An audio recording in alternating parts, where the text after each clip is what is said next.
டே 47க்கான first promo release பண்ணியிருக்காங்கங்க. இந்த வாரத்தின் worst performer யார் அப்படிங்கிற அந்த தேடல் நடைபெற்று கொண்டிருக்கு. எனக்கு உண்மையாலே ரஞ்சித் மேல பயங்கர கடுப்பா இருக்குங்க. அதாவது என்னன்னா, இவர் வந்து தங்கம் தங்கம் செல்லம் அது ஏதோ சொல்லிட்டு போறாரு. ஒரு டாஸ்க் ஒன்று கொடுக்குறாங்க, அதில் கூட ஒரு இன்னோவேட்டிவா பண்ண மாட்டாரு.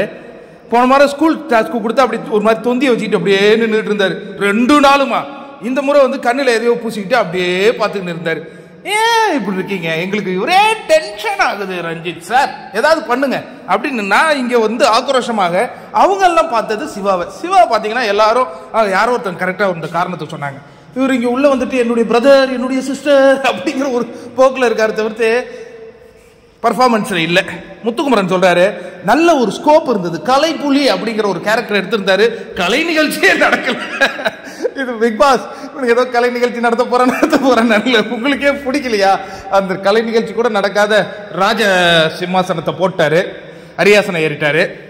ஆனா அதான் சொல்றாரு, கலைப்புலிங்கிற ஒரு அற்புதமான கேரக்டர் கிடைத்தும் இவர் வந்து சரியா தனது வாய்ப்பை பயன்படுத்திக்கல, அதனால அவரை தான் நான் ஒஸ்ட் பர்ஃபார்மரா சொல்வேன் அப்படிங்கிறாங்க. அதற்கு அடுத்தது கேர்ள்ஸ் அணிலேருந்து சாரசாரையாக சத்யா, வர்ஷினி, தர்ஷிகா சொன்ன காரணம், இந்த கேரக்டர்ல எவ்வளவு இன்னோவேட்டிவா அவனால பண்ணிருக்க முடியும் தெரியுமா சௌந்தர்யா? கேக்குறேன், ராணிக்கு தோழியா என்னடா இன்னோவேட்டிவ் பண்ண முடியும்?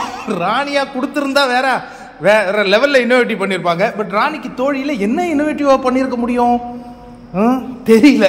தர்ஷிகா ஏதோ இன்னோவேட்டிவா பண்ணிருக்காங்கிறதுனால அவங்க சொல்றாங்களா? அவங்க என்னப்பா இன்னோவேட்டிவா பண்ணாங்க?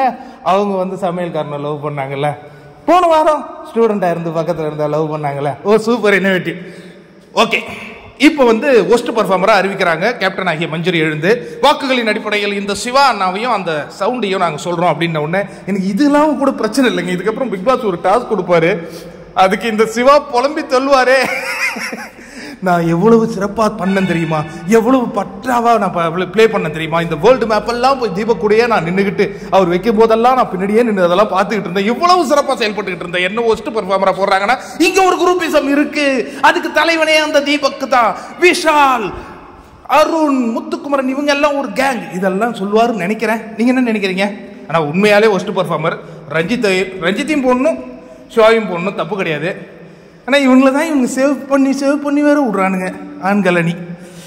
சரி, ஓகே, சவுண்டுக்கு ஒஸ்ட் பர்ஃபார்மர் வந்திருக்கு.